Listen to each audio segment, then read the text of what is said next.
There was a time in my life I thought being tough meant being cool. I thought arrogance meant confidence. I thought dominance meant strength. Or the other way, I thought respect was something you force out of people. And now, when I look back at myself, honestly, I feel embarrassed. Sometimes I watch old videos of myself, the way I talked, the way I reacted, especially with my own family. And I think to myself, what the hell was wrong with me? I wasn't evil, but I was arrogant,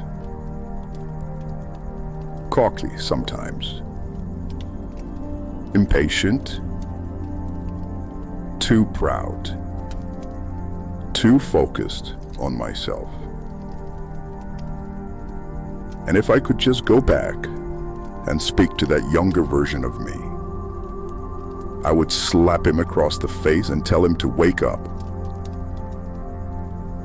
Because real strength has nothing to do with acting superior. Nothing. In fact, some of the strongest men I have ever seen are the calmest, the kindest, the most humble. And strangely enough, it took pain for me to finally understand that. Because for a long time, I struggled with one question. Why should I be kind to people if many people are not kind back? That was always my issue. I would treat people with respect, help them, be generous, polite, and sometimes they would still betray me, disrespect me, use me. So naturally, part of me started thinking that maybe people don't deserve kindness.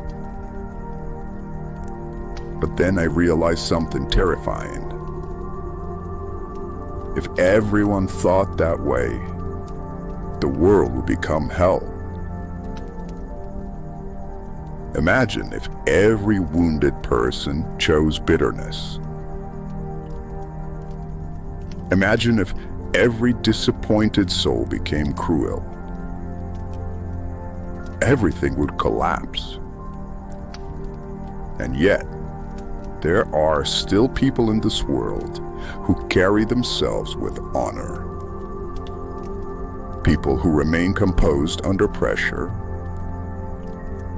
People who speak with humility. People who still choose dignity despite pain. That's why I respect certain men so deeply. Not because they're perfect, but because you can feel congruence in them. You can feel integrity. Their words match their energy. Their actions match their values. And those kinds of people, whether they realize it or not, are holding this world together. Then one day, while reading the Bible, I came across words from Jesus that disturbed me deeply. If someone slaps you on one cheek, turn to them the other also. And another line. If the world hates you, remember that it hated me first. I understood the words intellectually, but emotionally, I just couldn't accept them. Because my pride was still alive. I still wanted fairness. I still wanted revenge, sometimes. I still wanted people to feel what they made me feel, until life finally broke me.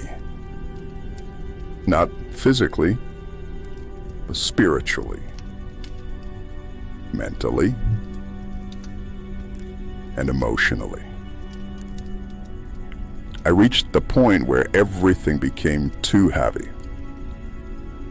Fear, pressure, pain, confusion.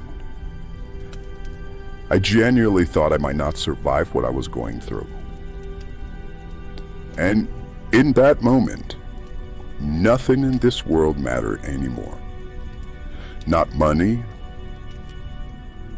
not status, not pride, not ego. Only God. I remember driving alone in my car, completely shattered.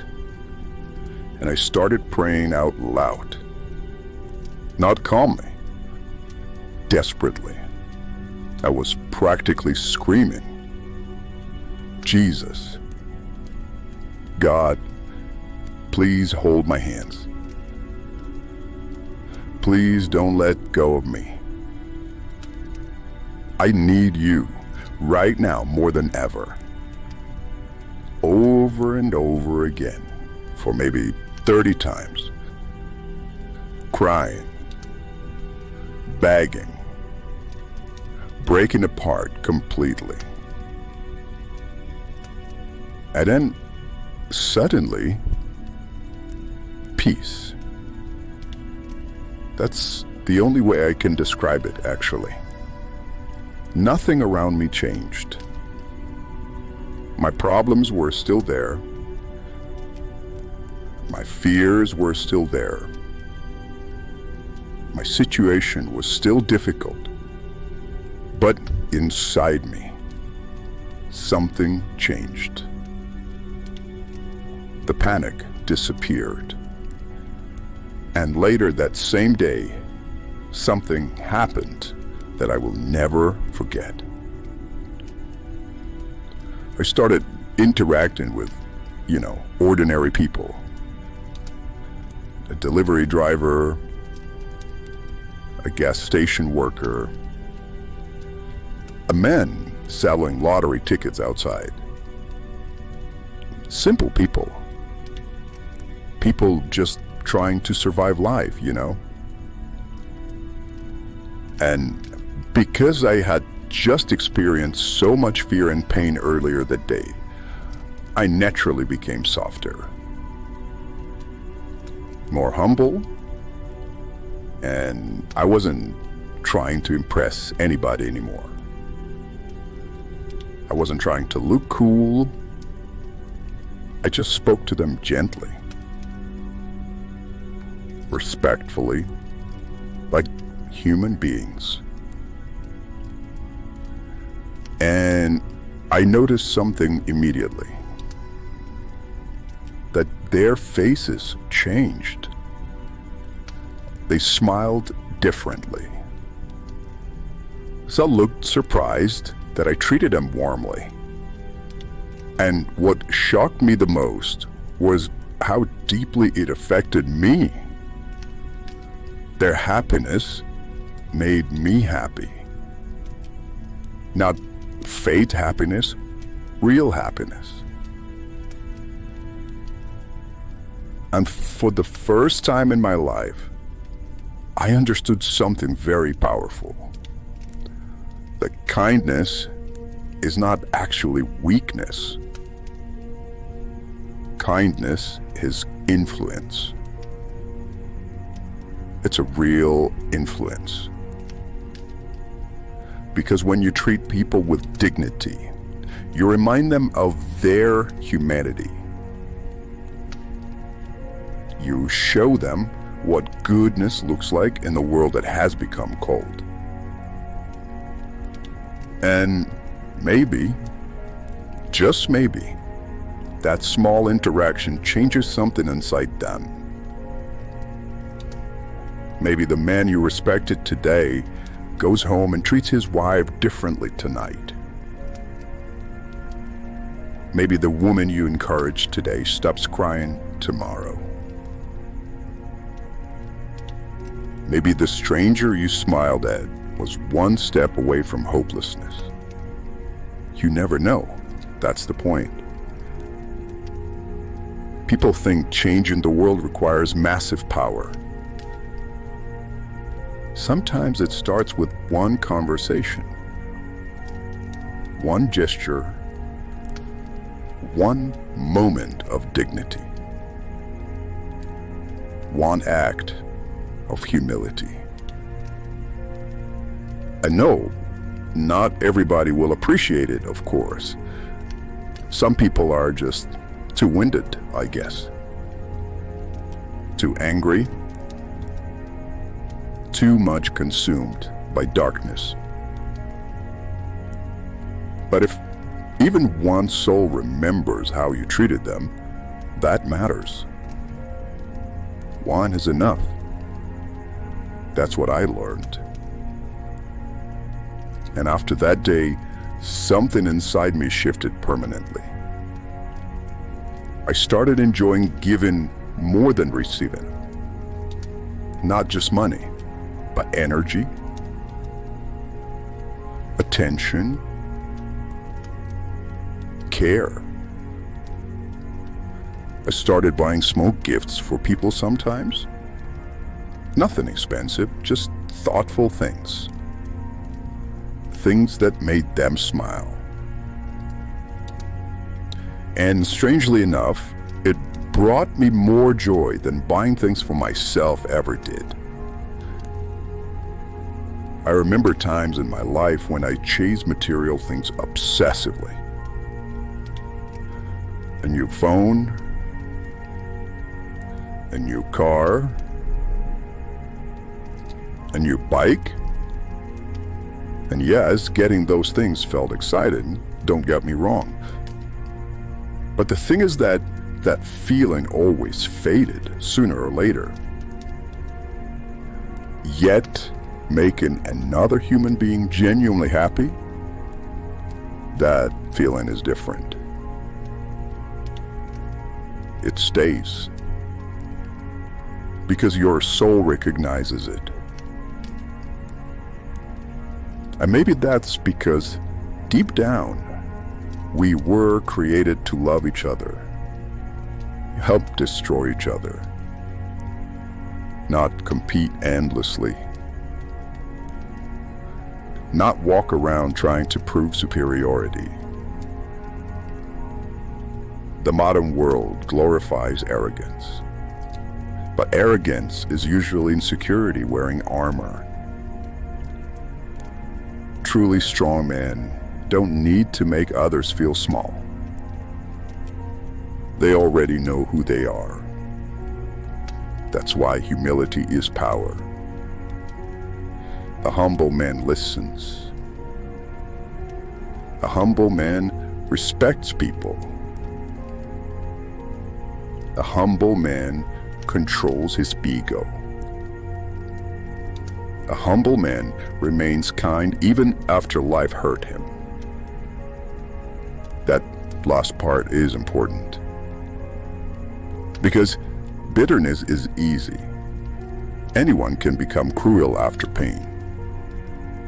But remaining soft-hearted in a hard world, that requires strength. And I'm still learning this every day. I'm not perfect. There are still moments where my pride tries to return. Moments where anger rises. Moments where my ego wants control. But now I catch it faster.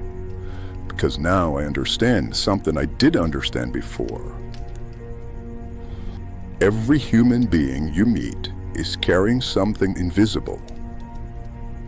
Fear, pain,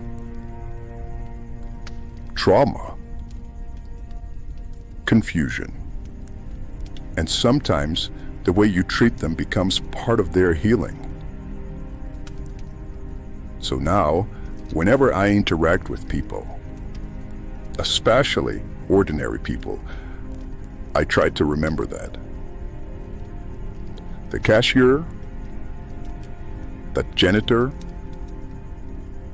the delivery driver, the old man standing alone, the tired worker at the gas station.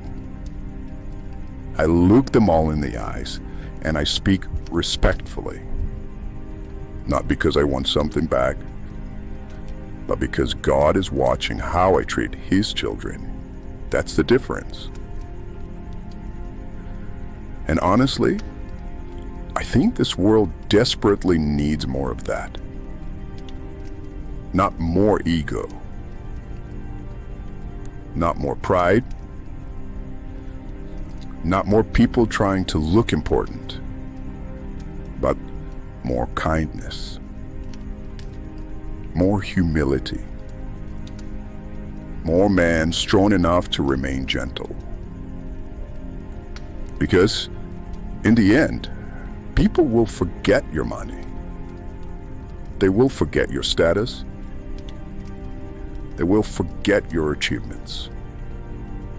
But they will never forget how you made them feel.